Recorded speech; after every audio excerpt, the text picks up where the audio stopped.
এরপরে যখন শুনলাম যে নিট ক্যান্সেল হয়ে গেছে, তো এট দ্যাট স্টেজ তুমি এক্স্যাক্টলি কি ফিল করেছেন, কিভাবে নিজেকে ট্র্যাকে রেখেছো? আমার 655 স্কোর ইনভ্যালিড, খারাপ লেগেছিল। মানে একটা টাইমে ইচ্ছা হয়েছিল যে থাক বাদ দিই মেডিকেল। ফেসটা খুব ইজি কিন্তু ছিল না, ঠিক হ্যাঁ। আছে? 650 উপরে স্কোর আনা ছেলে ফোন করে ডিসাইড করছে স্যার আমি নিট দেবো নি, ঠিক না দেবো না।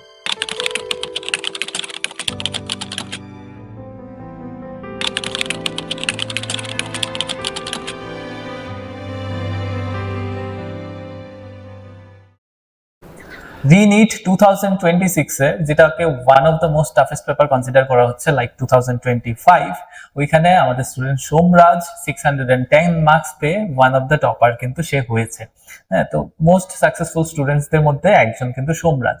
তো আমরা টপ 10 যদি দেখি, টপ 10 এর মধ্যে অনেকে কোটার থেকে প্রিপেয়ার করেছে, অনেকে বাইরের থেকে প্রিপেয়ার করেছে, কিন্তু সোমরাজ কিন্তু পুরোটাই ত্রিপুরাতে থেকে প্রিপারেশন করেছে। And obviously congratulations Somraj. আর সোমরাজের ইনসাইটস আমরা জানবো, আর এটা অবভিয়াসলি তোমাদের জন্য যারা দেখছো। তো সোমরাজ, এই যে তোমার প্রথমে নিট একবার প্রথমটা দিলে, হ্যাঁ, and সেটা খুবই ভালো হয়েছে, ঠিক 655 and তুমি খুশি ছিলে, হ্যাপি। ঠিক।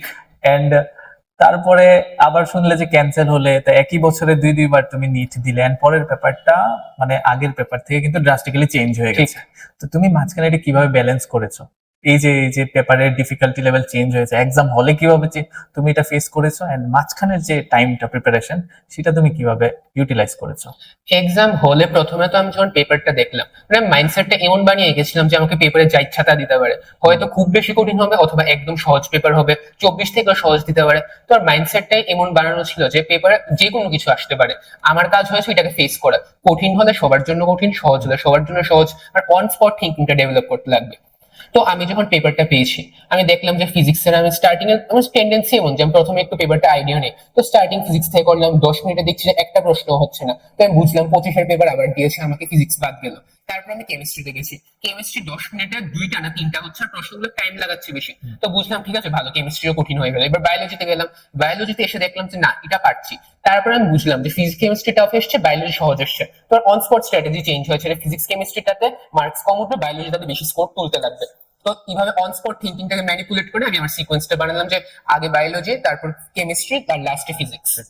তুমি যে এই যে এতক্ষণ বললে এখন জিনিসটা, এটা কিন্তু খুব ম্যাচিওর মানুষের স্ট্র্যাটেজি। খুব, আমার যদি খুব ম্যাচুরিটি থাকে, আমি প্যানিকও করলাম না, এক্সাম হলে আমি কিছু করলাম না, আমি আমার মতো সাজি, আমি যেভাবে চাইছি সেভাবেই হচ্ছে। তো এটা কি তুমি ইনবিল্ট না অনেক দিনের প্রিপারেশনের রেজাল্ট? ইনবিল্ট তো নাই, কারণ আমি পেপার প্রায় সময় আমার এমন হতো যে আমি পেপার দেখে ঘাব দিয়ে যাচ্ছি, আমার থিঙ্কিং পুরো কোল্যাপস হয়ে যাচ্ছে, যেত কঠিন পেপার দেখে। মক্স অ্যানালাইজ করতাম, তখন প্রত্যেকবারই স্পেশালি ফিজিক্সের স্ট্রাগল অনেক বেশি ছিল। ঠিক। তো এটার মধ্যে স্কোর কনফিডেন্স, অবভিয়াসলি স্কোর কম আসলে কনফিডেন্সও কমই থাকবে, কিন্তু সেইখানে তুমি কিন্তু ফিজিক্সে 110 পেয়েছো, মানে এটা কিন্তু চারটিখানি কথা না এবারের পেপারে। হ্যাঁ, পার্সেন্টাইল অবভিয়াসলি 99 এভাব আছে এই স্কোরেও। ঠিক। খুব ফিউ স্টুডেন্টসই যারা খুব বেশি নাম্বার পেলো ফিজিক্সে, কিন্তু খুব বেশি এসেছে এরকম কিন্তু না, খুব কম স্টুডেন্টই কিন্তু ফিজিক্সেও ভালো মার্কস পেয়েছে। আমাদের সোমরাজ কিন্তু এটা একুয়ার করেছে।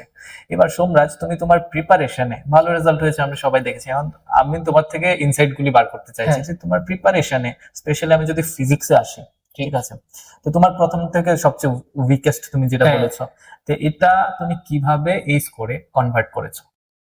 তো প্রথমত তো ফিজিক্স স্যার যা বলেছে, সত্যি সাবজেক্ট আমার উইকেস্ট সাবজেক্ট ছিল। যেমন অন্য নিট অ্যাসপিরেন্টসরা রিলেট করতে পারবে যে ফিজিক্সটা মেজরিটির উইকেস্ট সাবজেক্ট হয়ে দাঁড়ায়। তো আমি ফিজিক্সটা ভাবলাম যে না, এটা আমার ভয় পেলে হবে না, কারণ আমার একটা ভালো স্কোর আনতে হবে, আর এই সাবজেক্টটাকে ছেড়ে সেরে আমার কিচ্ছু হবে না। তো আর ডে 1 থেকে মাথায় এটা ছিল যত এই প্রবলেম ফেস হয়, সাবজেক্টটা করতে হবে মানে করতেই হবে, এটার থেকে দৌড়ানো যাবে না। তো এই মাইন্ডসেটটার কারণে মানে আমি জানতাম যে এটা অ্যাভয়েড করা যাবে না, এটার কারণে আমি ফিজিক্স করতাম, ফিজিক্স রিভিশনও দিতাম, এটা আর কি। তো এবার সোমরাজের কথা আমি বলি, সে কোনো সময় তার সবচেয়ে বড় কোয়ালিটি হচ্ছে সে কোনো সময় মানে আমি ধরো একটা ডাইরেকশন দিলাম যে এটা এইভাবে করতে হবে, এখান থেকে এই কোশ্চেন্স গুলি তোমার প্র্যাকটিস করতে হবে, সেটা কোনোদিন ও অবাধ্য করেছে এরকম আমি দেখিনি প্রথমত। আর সেকেন্ড টাইম তার school and tuition management was perfect, almost perfect, ঠিক আছে। আর থার্ড টাইম আমরা এখনো ক্লাসে দেখি, এবার এটা যে কোনো টিউশনে হোক, আমার এখানেও দেখি যে অ্যাটেন্ডেন্স, যে মানে অ্যাটেন্ডেন্সের রেগুলারিটি মোস্ট অফ দ্য স্টুডেন্টের অনেকটা প্রবলেমেটিক হয়, because of school, because of teacher, সেই টেস্ট, এইসব কারণে। কিন্তু সোমরাজকে আমি কোনো হার্ডলি আমি দেখেছি কোনোদিন ক্লাসে সোমরাজ নেই, কেউ থাকুক আর না থাকুক, সোমরাজ অবভিয়াসলি বেঞ্চের মধ্যে থাকবেই থাকবে। এটার কি কোনো রোল আছে তোমার কি মনে হয়? আমার তো মনে হচ্ছে এটা বিগেস্ট থিং যেটা, কারণ কনসেপ্ট যদি আমার রেগুলারলি আমার মধ্যে আসতে থাকে, আমার বাইরে থেকে পড়তে ইচ্ছা করবে। ক্লাসের মধ্যে তো তোমার অন স্পট থিঙ্কিংটা ডেভেলপ হচ্ছে, তোমার মানে একদম ফ্রেশ কনসেপ্টস গুলো ইন্ট্রোডিউস হয় তোমার ব্রেনের মধ্যে ক্লাসের মধ্যে। আর ফিজিক্স এর মধ্যে এটা তুমি নিজের থেকে পড়ে পারবে, কিন্তু ওই ফিলটা ওই ইন্টারেস্টটা আসবে না, যে তোমার হয়তো ক্লাসে ডেভেলপ হচ্ছে, বা অন স্পট থিঙ্কিংটা তোমার আসবে না হয়তো, অথবা বাড়িতে করলেও আসবে কিন্তু অনেক বেশি, অনেক প্র্যাকটিসের পর, অনেক ভাবা বা অ্যানালিসিসের পর আসবে, যেটা তোমার ক্লাসে হয়তো অল্প সময়ে চলে আসছে। এক্স্যাক্টলি, যেই চ্যাপ্টারটা তুমি বই নিয়ে বসলে বা অনলাইনে অনেক বেশি কনফিউশন ক্রিয়েট হয়, সবকিছু নিয়ে বসলে পরে তুমি যখন এটা দেখবে, তখন তোমার যদি 7 দিন সময় লাগে হ্যাঁ। এটা সম্পর্কে আইডিয়া নিতে, যখন তুমি রেগুলারলি ক্লাসটা করে ফেলছো এখানে, তখন কিন্তু তুমি 7 দিন থেকে ওই 7 দিন, ফর এক্সাম্পল 7 দিন যদি ধরি, তুমি কিন্তু তখন 3-4 দিন পরেই কনফিডেন্ট ফিল করবে। আর যদি সাথে সাথে ডিপিপি এন্ড কোশ্চেন ওয়ার্কটা করতে থাকো, যেভাবে ইনস্ট্রাক্টেড সেভাবে যদি করতে থাকো, কারণ এই প্যাটার্নটা একটা সেট রুলে চলে। এখন কথা হচ্ছে পরিশ্রম যে করবে সেইখানে দাঁড়াবে, এটাই ক্লিয়ার। ঠিক।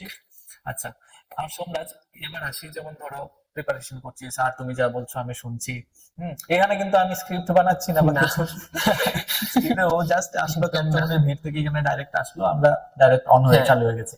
তো এখানে এখানে সোমরাজ, আমি তার পজিটিভিটি গুলি আমি দেখেছি, হ্যাঁ। তো সে তো, আমরা তো সবসময় নিজের, আমি আর একটু ভালো করতে পারতাম, সোমরাজও ভাবছে এরকম, আমি তো 610, আমি আর একটু ইয়ে হ্যাঁ। করতে পারতাম, আমি পুরো ফুললি আমাকে জাস্টিফাই করিনি। এটা সবারই মনে হয় যে 650 পাবে, তারও সেমই মনে হচ্ছে, ঠিক আছে। কিন্তু তারপরেও আমাদের কাছে অ্যাজ এন এক্সাম্পল সোমরাজ কিন্তু অনেকটাই বেস্ট রেজাল্ট করেছে। তো এইখানে সোমরাজ, এই যে আমি মনে করি, আমি সবসময় তাদের বলতাম যে প্রিভিয়াস ইয়ার করো, হ্যাঁ, ও যেই মেন, এখনো বলি, এখন ওরা জানে সব বেঁচে, আমি এটাকেই এমফাসাইজ করি, ক্লাসে ওপেন করি। তো এটার এক্সাক্ট রোলটা কি ছিল? প্রিভিয়াস ইয়ার তো আমি মেন্সের ফিজিক্সেরও কেমিস্ট্রিরও থরলি করেছি। যেই মেনে, আমি বলে রাখি মাঝখানে, যেই মেনে সোমরাজ ফিজিক্সে 99 এর উপরে পার্সেন্টেজ, Percentage ছিল। 99.5 না কত যেন ছিল। হ্যাঁ। হ্যাঁ, বলো। তো মেন্সের previous year irrespective of NEET বা যে অনেক স্ট্যান্ডার্ড, নিটের পিওয়াইকিউস যেমন সবাই করে আমিও করতাম, মেন্সের গুলো 5 বছর বা 6 বছরের মানে আমি করেছি, আর ভালো করে করেছি, এমন না যে উপরে উপরে গেছি, করেছি, রিভাইজ করেছি, আবার 3 করেছি। টাইমস রিভিশন, যেটা আমি ক্লাসে সব সময় বলে থাকি, হ্যাঁ। 3 টাইমস রিভিশন কিন্তু করেছি।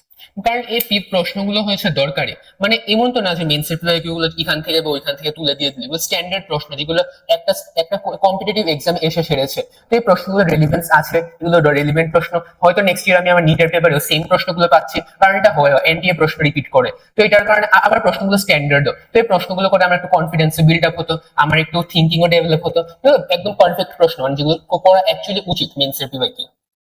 আর আমি তো এরকম মাইন্ডসেট অনেক সময় দেখা যায়, আমি তো নিট দেবো, তাহলে হাই লেভেল ফিজিক্স করে কি লাভ, ঠিক না? ঠিক। তো এইসব ভাবনা কি তুমি কিভাবে তুমি নিয়েছো এসব?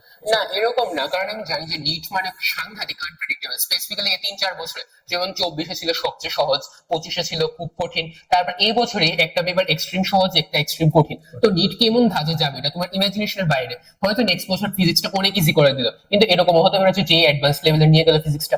তো নিটের কি রুল দিতে হয়েছে যে নিটটা আনপ্রেডিক্টেবল, তো এটার কারণে তোমার নিজের প্রিপারেশনের লেভেলটাকে টেন্ডেন্সি থাকা উচিত যে উপরের সাইডে নিয়ে যায়, কারণ তোমার পেপারটাই তো আনপ্রেডিক্টেবল, তুমি জানো না কি আসবে, কেউই জানে না। তো হাজারো স্টুডেন্ট পড়ছে, আমি আজকে একটা ফ্যাক্ট বলে রাখি, হাজারো স্টুডেন্ট কিন্তু পড়ছে তোমার আশেপাশে, কিন্তু তুমি যখন রেজাল্ট দেখবে না, ওই হাতে 1, 2, 3, 4, 5টাই কেন দেখা যাচ্ছে? তার একটাই কারণ, যে আমরা মনে করি আমি সব বুঝছি, সব পড়ছি, আমি যেখানে পড়ছি সব বুঝে ফেলছি, কিন্তু এট দ্য এন্ড আমার স্কিল লেভেল কি সেই লেভেলে পৌঁছেছে কিনা সেটা কিন্তু তুমি ততক্ষণ বুঝতে পারবে না যতক্ষণ না পর্যন্ত তুমি একটা প্রপার স্ট্যান্ডার্ডের টেস্ট দিয়ে যাবে সারা বছর। এখানেও কিন্তু সোমরাজের সাকসেসের পিছনে অনেকটাই এটার অনেক রোল আছে, হ্যাঁ, কন্ট্রিবিউশন আছে। সোমরাজ, যেমন ধরো আমি সবসময় ওভারঅল ক্লাস 11-এ থাকতে, স্পেশালি মানে 12-এ গেলে তো আচ্ছা আমরা ফুল টেস্ট দিলাম, আমি সবসময় ফুল টেস্টের থেকে চ্যাপ্টার টেস্টের কথা সবচেয়ে বেশি বলি। সেটা কিভাবে স্টুডেন্টকে হেল্প করে, যে তুমি তোমার ওয়ার্ডসে বলো। প্রথমত তো হাজার কথার এক কথা, টেস্ট দেওয়া ততক্ষণ ইউজলেস যতক্ষণ না তুমি টেস্টের অ্যানালিসিস করছো। বা টেস্ট দেওয়া যদি তোমার 10-এ 5 হয়, অ্যানালিসিস হয়েছে 10-এ 10, বা টেস্ট দেওয়ার থেকে বেশি ইম্পর্টেন্ট অ্যানালিসিস করা। আরেকটা হচ্ছে টেস্ট কখনো স্কিপ করা উচিত না, কারণ টেস্ট তোমাকে মানে ডিসিপ্লিন দেয় যে আমার এটা পড়তে লাগবে, আমার এটা শেষ হয়েছে, এবার আমার এটা একটা টেস্ট দিতে লাগবে, যার কারণে আমার জিনিসটা রিভাইজ করতে লাগবে থরলি। Exactly. টেস্ট আমার মানে একটা ট্র্যাকে রাখে যে হ্যাঁ আমি এই ধাজে চলবো, আমার এই ধাজ থেকে ভাঙলে হবে না। এই টেস্টে যথেষ্ট ইম্পর্টেন্ট। আর আমি টেস্ট সেরকম মিস করিনি, হয়তো 1-2টা এক্সট্রিম কন্ডিশনে মিস করলাম, কিন্তু টেস্ট মিস, অসুস্থতা ছিল বা স্কুলে অ্যানুয়াল পরীক্ষা বাগেরা এই ধরনের কিছু ছিল, এক্সট্রিম কেসেস আর তাছাড়া টেস্ট মিস করতাম না। ক্লাসই মিস করেনি, টেস্ট মিস তো দূরে থাক। ঠিক আছে। আর আসি, যেমন আমার টেস্টের অনসাইট টেস্টের মধ্যে সোমরাজ, আমি যখন 100-এ পরীক্ষা দিই, মানুষ টেনশন হয়ে যায়, স্যার আমি তো 40 পেলাম, আমি বুঝে পারি না। সোমরাজ তুমি কোন সময় 40 পেয়েছো নি? আমার তো মানে ফিক্সড ছিল না যে আমি এতই পাবো, ফ্লাকচুয়েট করতে, যেরকম কোন সময় পেয়েছো নি 40? হ্যাঁ 40-এর ঘুরে গেছে। এবং একসাথে আমার, তোমরা যে ধরনের টেস্ট দিচ্ছ সেম টাইপের টেস্টই কিন্তু সোমরাজ কিন্তু এরকম 80-90 স্কোর করেছে, কোনো সময় 60, কোনো সময় 40। এর মানে এই না যে ও 40 স্কোর করে বসে আছে, আমি ফিজিক্স পারি না, আমি কি বললাম physics। এইভাবে নিজেকে জাজ করা হচ্ছে, মানে বুদ্ধুরার কাজ। হ্যাঁ এই পেপারটা সেট করছি আমি, তা আমি কি আমার স্টুডেন্টকে হাওয়ায় উড়িয়ে দেবো? জীবনে একদমই না। আমি চাইবো যে ও এখানে স্ট্রাগল করুক, ঠিক না? ও স্ট্রাগল করলেই শিখতে পারবে। That is not our exam paper. আমি এক্সাম পেপারের জন্য নিজের প্রিপারেশনে সবসময় ট্রেনিং আমি টাফই রাখবো, ঠিক না? তো এখানে আমি 100 অত পেয়ে গেছি, খুশিতে আটখানা হয়ে গেলাম সবাই। দ্যাট ইজ ভেরি নেগেটিভ আমার মনে হয়। ঠিক, তো এখানে যেখানে যেখানে আমি স্ট্রাগল করেছি, যেখানে যেখানে স্কোর করে, ওইটা আমাকে মিররের মতো দিয়ে, ওইটা সোমরাজকেও মিররের মতো, প্রত্যেকটা স্টুডেন্টকে মিররের মতো দেখিয়ে দিয়েছে। হ্যাঁ ওই দেখার পরে নেক্সট তুমি কি ডিমোটিভেট হয়েছো, নাকি তুমি আরো জিদ বাড়িয়ে নিয়েছো হুম, যেটা ঠিক। আমার করতেই হবে? ঠিক, সেটা হচ্ছে ট্রিগার পয়েন্ট। হ্যাঁ তো এই কারণে। আর আরেকটা জিনিস, টেস্টে কি হয়, ধরো আমি পড়ছি XYZ চ্যাপ্টার, টেস্ট দিয়ে ফেললাম ABCD চ্যাপ্টার, ঠিক আছে? ওইটা কিন্তু হয়, হ্যাঁ হ্যাঁ, বিভিন্ন স্টুডেন্ট লাইফে বিভিন্ন টেস্টের মধ্যে এরকম হয়। তো এটা আমি মনে করি নেগেটিভ, কারণ তুমি সারাটা মাস পড়েছো XYZ, তো you should attempt for XYZ test, right? এখন তুমি অন্য একটা চ্যাপ্টারে টেস্ট দিলে, তোমার এবিলিটি থাকা সত্ত্বেও স্কোর কম আসবে, কারণ আমার রিটেনই তো থাকবে না Written মেজরিটি। স্কোর কম আসবে। তো তখন তুমি ফ্রাস্ট্রেশন, লো ফিলিং, প্রিপারেশনে যা যা ব্যাড প্যাচেস আসে, এগুলি একটা লুপে পড়ে যায় স্টুডেন্ট, ঠিক আছে? তো এটা এক তো ওভার টেস্ট থেকে বের হয়ে আসা উচিত খুব বেশিটা। আর টেস্ট দিলে তুমি যেই সাবজেক্ট টিচারের কাছে, যে সাবজেক্ট, যে টপিকটা তোমার রানিং চলছে, ওইটাতে তুমি মোর দেন ওয়ান টেস্ট দিয়ে যাচাই করো যে তুমি কি শিখেছো। হ্যাঁ আর টেস্টের উপরে অ্যানালিসিস হ্যাঁ। করতেই হবে, যত তাড়াতাড়ি সম্ভব করতে লাগবে। আর এই অ্যানালাইসিস তোমাকে টেবিলে বসেই করতে হবে, হ্যাঁ এটা তোমাকে কেউ স্পুন ফিট করাতে পারবে না। না তো সেই টাইমটা হচ্ছে সেলফ স্টাডি। এটা কি সেলফ স্টাডি বলে, এই টাইমটাই দিতে হয় আমাদের, ঠিক আছে? আচ্ছা সোমরাজ, আরেকটা জিনিসে আসছি, সেটা হচ্ছে যেমন বোর্ডের স্কোর। হ্যাঁ বোর্ডের স্কোর যেমন বোর্ড পরীক্ষাতে আমরা তো এন্ট্রান্স করছি, আর তো যেই মেন যেই অ্যাডভান্স নিট। এখন ফিজিক্সে তুমি বোর্ডের জন্য আলাদা করে কি খুব বেশি টেনশনে ছিলে, নাকি পার্সেন্টেজ কত ছিল board? 93%। 93% is a very good. এর আগের বছর দীপরাজেরও মোর দেন 90% ছিল। নিটের কথাই বলছি, Prantika was SKM Srikrishna mission top student in board result. তো হয় কি, ক্লাসে প্রত্যেকটা ডিরাইভেশন, প্রত্যেকটা কনসেপ্ট, প্রত্যেকটা জিনিস বুঝিয়ে দেওয়া হচ্ছে, ঠিক আছে? তো তোমার মধ্যে যদি কনসেপ্ট থাকে, তুমি কেন আনসার পারবে না, কেন আনসার রাইটিং পারবে না? ঠিক আছে, এটার জন্য কি হতো, আমরা ওই বোর্ড পরীক্ষার আগে স্যাম্পল পেপারে শুধু একটু রাইটিং প্র্যাকটিসটা করতে হয়। বাকি এখন কিন্তু বোর্ডের প্রশ্ন MCQs গুলি যেগুলি আসে, আমার মনে হয় না যে এতে কোনো অংশে কম আসে। লেভেল আপ করেছে বোর্ড, মানে যে 20-এর পেপার দেখেছে, 24-এর পেপার দেখেছে আর 26-এর পেপার দেখেছে, সে স্পষ্ট ধরতে পারবে যে মানে বোর্ড নিজের লেভেল বাড়িয়ে যাচ্ছে প্রত্যেকটা সাবজেক্টে। আর আরেকটা জিনিস, ধরো আমি শুধু বোর্ড পড়ে কেরিয়ার বানাতে চাই, এরকম অনেক আছে, আমি শুধু এন্ট্রান্সটাকে আমি আপাতত অ্যাভয়েড করতে চাই। সেক্ষেত্রে আমি বলবো নর্মাল একটা কলেজে যদি পড়তে চাই, আমার কিন্তু CUET এন্ট্রান্স লাগছে। তো এন্ট্রান্স ছাড়া আমার কিন্তু কেরিয়ার 12-এই স্টপ হয়ে যাচ্ছে, কিছু না কিছু। এবার আমি CUET বলি, আইজার অ্যাপটিটিউড টেস্ট বলি, নিট বলি, JEE বলি, সব কিন্তু same syllabus, same concept, everything is. তো যদি আমি ভালো হই, যেমন সোমরাজ যেই মেনে এতটা পার্সেন্টাইল পেলো, এখন নিটে সে এতটা সাকসেস পেলো, ঠিক আছে, তাহলে ও তো এরকম সেগ্রিগেট করতে পারতো, আমি যেই কেন ভালো হবে, আমি তো নিট স্টুডেন্ট না। তো মানে তোমার যদি প্রিপারেশন অন দ্য মার্ক থাকে, তুমি যদি প্রপার পড়াশোনা করো, তাহলে তুমি যতগুলি পরীক্ষাতে বসবে, অ্যাক্সিডেন্টালি 1-2টা খারাপ হবে, কিন্তু মোস্ট অফ দ্য এক্সামসে তোমার কিন্তু আউটপুট আসবে, ঠিক ঠিক? তো সেইটা মাথায় রেখে সবসময় কনসেপ্ট ড্রিভেন হও। সবসময় ক্লাসে যেই ওয়েটা, যেই চ্যালেঞ্জটা, যেমন ক্লাসের পড়া না তোমাকে একটা হোল্ড করে রাখে এক্সামের মধ্যে, যেটা ওদের মতো স্টুডেন্টকে সবচেয়ে বেশি হেল্প করে হচ্ছে তোমাকে আউট অফ ট্র্যাক। যেমন ধরো এটা ইরিলেভেন্ট, তুমি কিভাবে বুঝবে এটা ইরিলেভেন্ট? সিলেবাস এতটাই আনপ্রেডিক্টেবল বানিয়ে দিয়েছে যে যেটা তোমার ইররিলেভেন্ট লাগছে না, হয়তো দেখলে এটা নিয়ে তোমার পেপারে 3-4টা প্রশ্ন চলে আসলো, কারণ এটা এখন অ্যাকচুয়ালি হচ্ছে। প্রিভিয়াস ইয়ার গুলো অ্যানালিসিস করলে বুঝবে যে টপিকটা হয়তো 3-4 বছর প্রশ্ন আসে, এটাতে হঠাৎ করে এই বছর অনেকগুলো প্রশ্ন দিয়ে দিল। তো আনপ্রেডিক্টেবল। For example potentiometer. হ্যাঁ ঠিক। পোটেনশিওমিটারে আমাকে বলবে নাই টেস্ট নিলাম, টেস্টের মধ্যে পেপার দাও স্যার, পোটেনশিওমিটারে কোশ্চেন কেন এসছে? প্রিভিয়াস ইয়ার গিয়ে দেখো একবার শান্ত মতে, 1 ঘন্টা বসে প্রিভিয়াস ইয়ার দেখো, পোটেনশিওমিটার থেকে কোশ্চেন কিন্তু হ্যাঁ ঠিক আছে। তো এটা তুমি কি করে জানবে? সেখানেই হচ্ছে টিচারের রোল, সেখানেই তোমার টিচারকে ফলো করতে হবে। তো এটা তোমার জন্য অনেক ইজি, মানে যে রিসার্চটা তোমার 1 মাস লাগতো, সেটা তুমি 5 মিনিটে জেনে যাচ্ছ যে তোমার কোন ওয়েতে যাইতে লাগবে, ঠিক আছে? তো এই হচ্ছে কম বেশি প্রত্যেক বছর সাকসেসের ফর্মুলা একটাই, দেখো পড়াশোনা যতই অ্যানিমেশন আসুক, যতই এই আসুক, পড়াশোনার লাস্ট হোয়াইট পেজ ব্ল্যাক ওয়ার্ডস, ঠিক আছে, ওইভাবেই চলছে। আর সেটার মধ্যেই তোমার ইন্টারেস্ট রাখতে হবে, সেটার মধ্যে ইন্টারেস্ট গ্রো করে, কারণ তোমার গোলটা ক্লিয়ার থাকতে হবে যে আমাকে পেতেই লাগবে, সেই যে ক্রেজ সেটা থাকলেই করে তুমি পড়াশোনা করতে যাও, ঠিক আছে। আর যেটা বোর্ডে আসছিলাম, বোর্ডে যে আমি মাঝখানে ডাইভার্ট হয়ে গেছি, বোর্ডের যে ম্যানেজমেন্টটা, তোমার প্র্যাকটিক্যাল ছিল স্কুলে, তোমার অনেক কিছুই পরীক্ষা আসে, তো তুমি কিভাবে বোর্ডটাকে প্যারালালি চালিয়েছো? প্রথমত তো স্কুল থেকে প্রজেক্টের প্র্যাকটিক্যাল টাইমে তোমার মেন্টাল হেলথ খারাপ হবে, তোমার চাপও অনেক বেশি পড়বে। তো এটা যারা 12th পড়ে তাদের মধ্যে শুরুতেই মাইন্ডসেট কেমন বানাতে হবে যে আমি এটা ফেস করতে লাগবে, সবাই ফেস করে, যার ভালো হয়েছে সেও ফেস করে, যে যার কিছু হয়েছে সেও ফেস করে। আর স্পেসিফিক্যালি এটা যেই মেইনসের আগের টাইমটাতে হয়, জানুয়ারি অ্যাটেম্পটের আগে, তো তোমার মাইন্ডসেটটা এমন রাখতে লাগবে যে অনেক প্রজেক্ট লিখতে লাগবে, অনেক প্র্যাকটিক্যাল অ্যাটেন্ড করতে লাগবে, তো মাইন্ডসেটটা এমন বিল্ড করে চলতে লাগবে। তারপর হয়েছে বোর্ডসের কথা।